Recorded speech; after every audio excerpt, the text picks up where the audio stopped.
मलाई त मेरो जिन्दगीमा कुरा जस्तो लाग्यो। तिमीले मेरो जिन्दगी बर्बाद बनायो।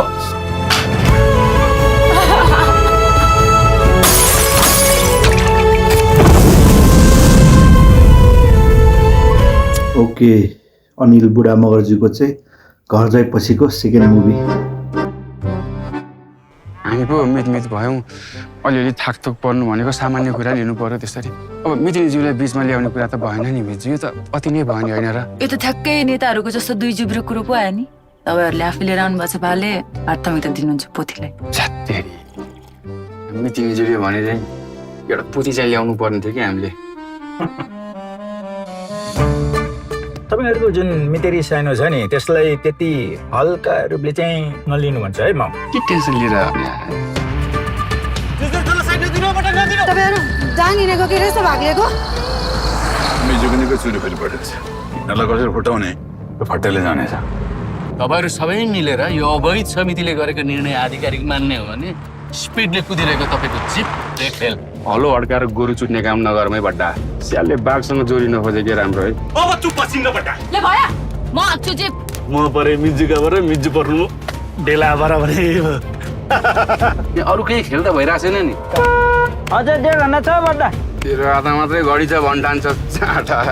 त्यो नसुक्ने कुरामा बल लाउनु भन्दा 0-0 3 सुकाउनु फाइदा छ।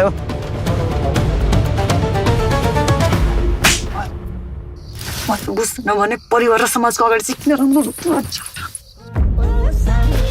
अन्ना मिजुको लाइसेन्स मैले पर्नु भयो र यो मनलाई हाई मस्ती भएको छ।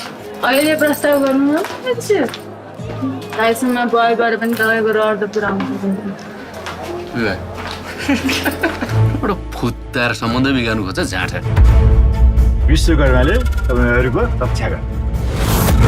चोरको खुट्टा काट भन्दा फुट्टो खुट्टा ताने जस्तो। यहाँ मलाई चोर भनिसक्यो, म चोर हो।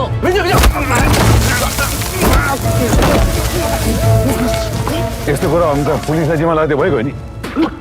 यता जाँडासँग मित आजदेखि यो घरमा प्रतिबन्ध।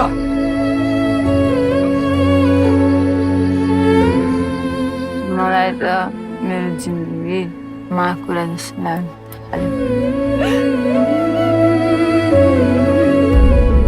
मैले के गर्ने नगर्ने म आफै निर्णय गर्न सक्छु। तपाईँहरूले दुःख गर्नु पर्दैन।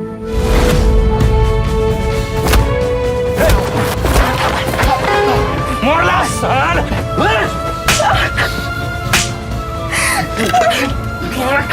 तिमीले मेरो जिन्दगी बर्बाद बनायो।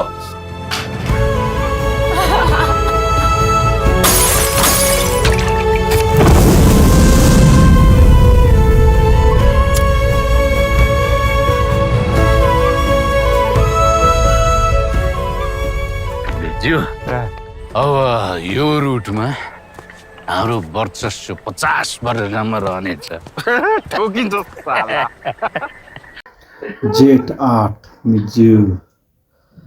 ओके, ट्रेलर चाहिँ मलाई त बवाल लाग्यो है।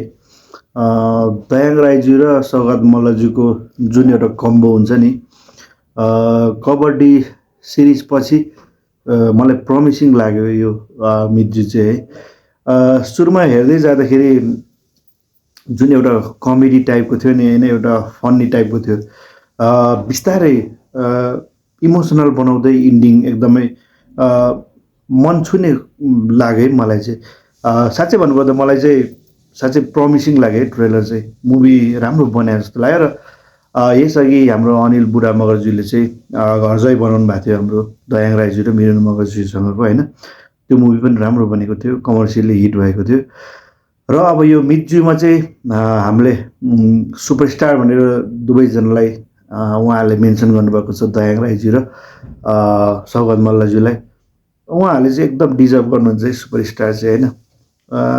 के को हिसाबमा होइन, एक्टिङको हिसाबले हो कि होइन, मुभीलाई क्यारी गर्ने हिसाबले हो कि उहाँहरूको योगदानले होस् कि मुभी जुन नेपाली चलचित्र चलिरहेको थियो मूलधार त्यसलाई होइन ब्रेक गरेर नयाँ तरिकाको एउटा होइन एक्टिङ फिल्म होइन स्टोरी टेलिङ फिल्म मेकिङलाई चाहिँ उहाँहरूले जुन तरिकाले परिवर्तन गर्नुभयो होइन, त्यो हिसाबले हेर्दा होस् होइन, जुनसुकै हिसाबले हेर्दा पनि दे डिजर्भ सुपरस्टार ट्याग है। र अब यसमा चाहिँ हामीले चाहिँ दयाङ राईज्यू र सौगात मल्लज्यू बाहेक हामीले डिआइडी लिटर मास्टर हाम्रो होइन नेपालको सान तेरे मगरज्यूलाई पनि हामीले चाहिँ एक्ट्रेसको रूपमा चाहिँ हामीले देख्न सकिन्छ। र मैले टिजर हेरिराख्दाखेरि जुन एउटा उहाँको डान्स अलिकति होइन अर्कै खालको डान्स थियो नि सुरुमा मातेर अथवा जिस्केर नाच त्यति हेर्दाखेरि मलाई उहाँले एक्टिङ चाहिँ भवाले गर्नुहुन्छ जस्तो लागिरहेको थियो होइन। मैले कुरा गरेको थिएँ होइन अरूसँग नि र ट्रेलर हेरिराख्दाखेरि होइन साँच्चै बवाल एउटा होइन नयाँ टाइपको एउटा एक्ट्रेस चाहिँ नेपाली होइन सिनेमा एउटा क्षेत्रले चाहिँ पायो भन्ने लाग्यो है तेरे मगरज्यू होइन। उहाँले कमेडी मा पनि एउटा पन्च हान्नु भएको छ डायलग भने इमोसनल सिनमा साँच्चै इमोसनल बनाउनु भएको छ। र जब यो ट्रेलरको हाफदेखि भनौँ न होइन जब इमोसनल टाइपको सुरु भयो र त्यो जुन एउटा ब्याकग्राउन्ड म्युजिक छ नि बिजिएम त्यसले एकदमै टच गर्यो क्या होइन त्यो सिनहरूलाई क्या। र यसमा चाहिँ हामीले चाहिँ अब नर्मली हेऱ्यो भने दुईजना मितज्यू होइन हाम्रो दयाङ राईज्यू र सौगात मल्लज्यू होइन। मित किन लाइन्छ कसरी लाइन्छ धेरैलाई थाहा होला थाहा नहुनेलाई मुभी हेर्नु होला होइन। दुईजना उहाँहरू मित हुनुहुन्छ र अब होइन त्यो बिचमा उहाँहरूले जे होस् एउटा टाटा सुमो अथवा भनौँ न होइन गाडीहरू चाहिँ अब गाउँ गाउँमा चलाउँदाखेरिको जुन एउटा प्रतिस्पर्धा हुन्छ नि होइन कस्टमर के अरे प्यासेन्जरहरू लिनेदेखि लिएर हरेक कुरामा होइन त्यहाँको समितिहरू हुन्छ रुलहरू हुन्छ होइन ड्राइभरहरूदेखि खलासीहरू होइन कन्डक्टर सरी होइन सहित एउटा होइन जुन एउटा लगानी गर्छ नि गाडीमा होइन एउटा होइन लोन लिएर हुनसक्छ होइन। तर जब त्यो एउटा समितिको रुलले हुनसक्छ कम्पिटिसनले हुनसक्छ अरूहरूले गर्दाखेरि होइन जब मान्छे अलिकति डुब्छ नि होइन त्यो पनि सिन देखाएको छ है दयाङ राईज्यूको कसैको एउटा सानो कदमले कसरी चाहिँ अरूलाई चाहिँ ठुलो धक्का पुग्न सक्छ होइन कसरी कति ठुलो असर गर्न सक्छ त्यो पनि देखाएको छ होइन। एउटा उहाँको टाटा सुमो जलाएको अथवा उहाँको गाडी जलाएको सिनहरू छ होइन। ओभरअल भन्यो भने यसमा लभ स्टोरी छ रोमान्स छ कमेडी छ र इमोसन पनि छ र स्टोरी पनि छ जस्तो लाग्यो। र उहाँहरू बाहेक हामीले खाउ चञ्चल मगर होइन उहाँलाई पनि देख्न सकिन्छ शिशिर बाङ्देल होइन लगायत अनु थापाहरू लगायत अन्य थुप्रै कलाकारहरू देख्न सकिन्छ।